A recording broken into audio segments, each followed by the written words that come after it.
there really didn't seem to be one place you could go where you could have the canon, everything really great that had been said about marriage. We decided we wanted to do a whole range of entries, good advice, bad advice, some things that are just silly.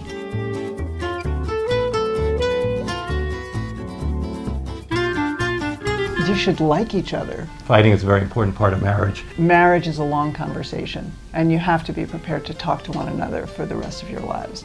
Plan the fight and fight really well, and that the good marriages are not marriages without fights, but marriages where people fight really well. Yeah, not to disagree with you on the fighting, but you're always breaking in like that. Yeah, I know. I think the idea of scheduling a fight is ridiculous. I think it was ridiculous when it was first suggested, which was in the middle of the 70s.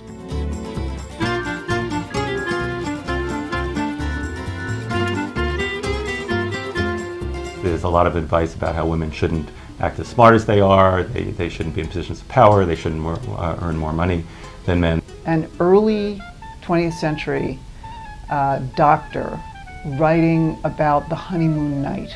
And the most important thing was to make sure that the time of the honeymoon coincided with the time when she was not able to conceive a child. The only hitch here is that he said the middle of the month is really the best time to get married. So all I could think as I read this was the zillions of children, of pregnancies that resulted from this piece of advice that was completely, exactly the opposite of what we now know to be true.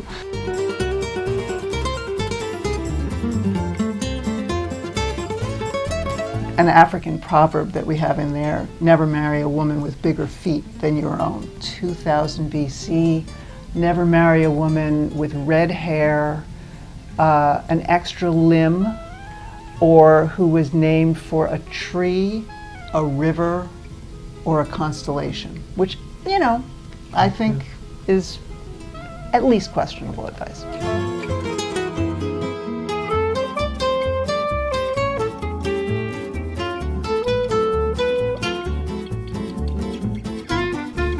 The secret to a long, happy marriage.